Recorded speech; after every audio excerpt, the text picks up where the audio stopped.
হয় চাওক আপুনি খুব এটা গুৰুত্বপূৰ্ণ প্ৰশ্ন কৰিছে এই চাৰ্জশ্বিটখনে জুবিন গাৰ্গক ন্যায় দিব পাৰিবনে নোৱাৰে আচলতে চাৰ্জশ্বিট দাখিল প্ৰক্ৰিয়াটো আৰু বিচাৰ প্ৰক্ৰিয়াটোৰ মাজত এটা আকাশ পাতাল পাৰ্থক্য থাকে এই চাৰ্জশ্বিটখনত তদন্তকাৰী বিষয়াসকলে কেনে ধৰণৰ বিষয় উল্লেখ কৰিছে তাৰ পিছত যেতিয়া চাৰ্জ ফ্ৰেম হ'ব চাৰ্জশ্বিট দাখিল কৰাৰ পিছত চাৰ্জ ফ্ৰেম হ'ব সেই চাৰ্জ ফ্ৰেম কি ধাৰা তেওঁলোকৰ বিৰুদ্ধে চাৰ্জ লগাব তেওঁলোকৰ বিৰুদ্ধে যেহেতু ইতিমধ্যে মুখ্যমন্ত্ৰী এটা কথা স্পষ্টকৈ উল্লেখ কৰিছে যে এজন লোকে জুবিন গাৰ্গক হত্যা কৰিছে আৰু বাকীসকলে তেওঁলোকক সহযোগ কৰিছে গতিকে যেহেতু মুখ্যমন্ত্ৰী গৃহ বিভাগৰ মুৰব্বী মন্ত্ৰী হয় গতিকে চাৰ্জশ্বিটত এই কথাখিনি উল্লেখ থাকিব বুলি আমি 100% নিশ্চিত হ'ব পাৰোঁ আৰু সেই কথাখিনিৰ ওপৰত ভিত্তি কৰি আমি যদি আগুৱাই যাওঁ চাৰ্জশ্বিটখনত কি থাকে গতিকে তেওঁলোকৰ বিৰুদ্ধে যদি জুবিন গাৰ্গক হত্যা কৰা হৈছে বুলি যদি চাৰ্জশ্বিটখনত উল্লেখ কৰা হয় তেতিয়াহ'লে তেওঁলোকৰ বিৰুদ্ধে যিজনে হত্যা কৰিছে তেওঁৰ বিৰুদ্ধে হত্যাৰ যিটো ধাৰা থাকিব বিএনএছত যিটো হত্যাৰ ধাৰা থাকিব সেই হত্যাৰ ধাৰাটো তেওঁৰ বিৰুদ্ধে লগাব পাৰিবনে নোৱাৰে অৰ্থাৎ হত্যাৰ ধাৰাত তেওঁৰ বিৰুদ্ধে গোচৰ চলিবনে নচলে এই লৈ আকৌ বিচাৰ প্ৰক্ৰিয়া আৰম্ভ হ'ব সেই বিচাৰ প্ৰক্ৰিয়াত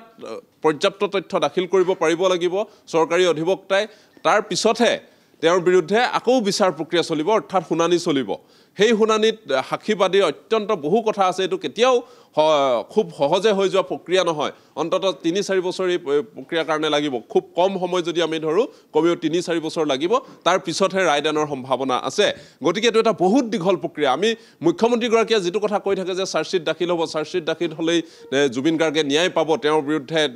যিখিনি কথা দাখিল কৰাব সেইখিনিয়ে সত্য এইটো কেতিয়াও নহয় কাৰণ এখন চাৰ্জশ্বিটে কেতিয়াও ন্যায় দিব নোৱাৰে চাৰ্জশ্বিট হৈছে আৰক্ষী অনা অভিযোগখিনি আৰক্ষীয়ে তদন্ত কৰি যিখিনি তথ্য পালে সেইখিনি তাত দাখিল কৰিব আদালতত তাৰ পিছত আদালতে গোটেই বিষয়টো লৈ বিচাৰ প্ৰক্ৰিয়া চলাব সেই বিচাৰ প্ৰক্ৰিয়াত দুখী হ'বও পাৰে নহ'বও পাৰে যদি ধৰা হয় আমি যদি ধৰি লওঁ যে এজনে হত্যা কৰিছিলে সেই হত্যা কৰাজনৰ মটিভ কি আছিলে তেওঁ কেনেধৰণে হত্যা কৰিছিলে কি জুবিন গাৰ্গক কি কৰি হত্যা কৰিছিলে সেই সকলোখিনি তথ্য পানী নহৰাকৈ তথ্য আদালতত দাখিল কৰিব লাগিব তদন্তকাৰী আৰক্ষীয়ে পানী নহৰা তথ্য আদালতত দাখিল কৰিব লাগিব তেতিয়াহে আদালতে তেওঁক সেই দুখী সাব্যস্ত কৰিব পাৰিব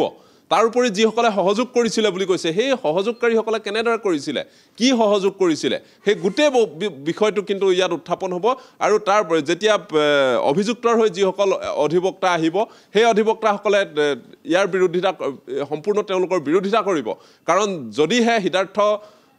শৰ্মাই হত্যা কৰা বুলি আমি ধৰি লওঁ যদিহে হত্যা কৰা বুলি ধৰি লওঁ যদি বিষ খুৱাই হত্যা কৰা বুলি যিখিনি কথা ওলাই আছিলে যদি ধৰি লওঁ সেই বিষ খোৱা পাত্ৰটো যিটো পাত্ৰত জুবিন গাৰ্গক বিষ দিয়া হৈছিলে সেই পাত্ৰটো আহিলনে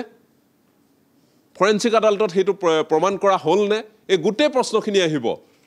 কেনেদৰে হত্যা কৰিছিলে সেই প্ৰসংগত য'ত হত্যাৰ ব্লুপ্ৰিণ্ট ৰচনা হৈছিলে সেই হোটেলখনত তেওঁলোকে অসম আৰক্ষী যে গৈছিলে বা ছিংগাপুৰ আৰক্ষীয়ে যিখিনি তথ্য ইয়াত লৈ তেওঁলোকলৈ প্ৰেৰণ কৰিছে সেই তথ্যত কি আছে কাৰণ ছিংগাপুৰ আৰক্ষীয়েতো জুবিন গাৰ্গ পানীত ডুবি মৃত্যু হোৱা বুলি প্ৰথমে যিখন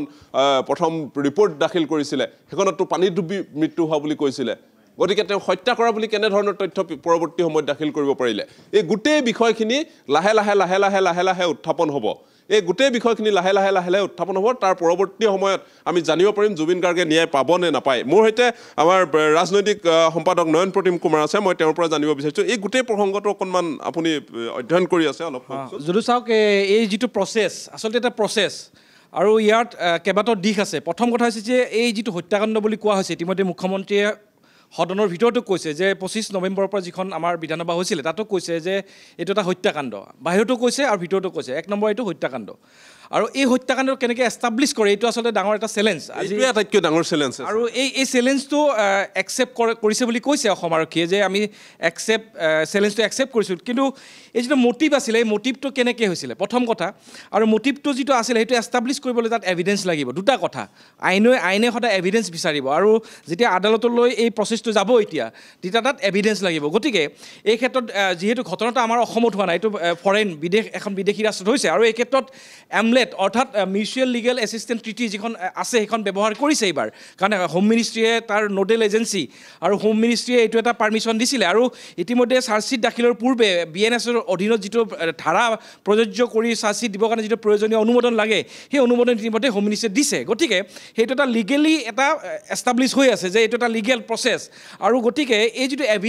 এভিডেঞ্চৰ ক্ষেত্ৰত ছিংগাপুৰলৈ গৈছিল অসম আৰক্ষীৰ দল SIT গৈছিলে গতিকে ছিংগাপুৰ আৰক্ষী এমলেট আমি আকৌ কৈছোঁ যে এমনেটৰ অধীনত এই যিখিনি এভিডেঞ্চ লাগে চাৰ্কামষ্টেঞ্চেছ যিখিনি সেই ঘটনাস্থলীৰ যিখিনি এভিডেঞ্চ আছিলে সেই এভিডেঞ্চখিনি কালেক্ট হ'ল নে নহয় জুবিন গাৰ্গ য'ত আছিলে সেই হোটেলখনৰ CCTV আহিল নে নাই ইয়ট যিখন আছিলে সেই ইয়টত CCTV আছিল নে নাই যদি আছে সেই তাৰে এভিডেঞ্চখিনি ইয়াত আহিল নে নাই আৰু এই মাজৰ যিখিনি সময় এই সময়খিনি আমি দেখিছোঁ যে আমি কেইবাটাও ভিডিঅ' দেখিছোঁ তাত ভিডিঅ' কিন্তু কেইবাটাও মিচিং হৈ আছে গতিকে সেই মিচিং ভিডিঅ'কেইটা উদ্ধাৰ হ'ল নে নাই কাৰ মোবাইলত উদ্ধাৰ হৈছে কোনে এইবোৰ পাৰ্টকৈ কাটি পেলাই দি আছে গতিকে এইবোৰ কিন্তু আজিকালি ডিজিটেল এভিডেঞ্চৰ বহুত ক্ষেত্ৰত প্ৰয়োজন আৰু এইটো সুপ্ৰিম কোৰ্টৰ এটা অৰ্ডাৰেই আছে যে ডিজিটেল এভিডেঞ্চৰ জৰিয়তেও কিছুমান কথা প্ৰমাণ কৰিব পাৰি নিশ্চিতভাৱে ডিজিটেল এই ক্ষেত্ৰত আমি ডিজিটেল এভিডেঞ্চ বহুত এটা ইম্পৰ্টেণ্ট ছিগনিফিকেণ্ট আজি হ'ব গতিকে অসম আৰক্ষী SITয়ে এই গোটেই কথাবোৰ কেনেকৈ লৈছে আৰু দ্বিতীয় কথা যে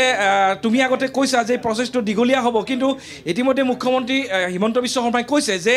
ফাষ্ট ট্ৰেক আদালত ইতিমধ্যে তেওঁ আহ্বান জনাইছে যে আমি যেতিয়া চাৰ্জশ্বিট দিম তেওঁলোকে অসম চৰকাৰে আহ্বান জনাব হাইকোৰ্টক যে এটা ফাষ্ট ট্ৰেক আদালতৰ এই গোটেই প্ৰচেছটো লৈ যাব লাগে আৰু মই ভাবোঁ যে যদিহে ফাষ্ট ট্ৰেক আদালত হয়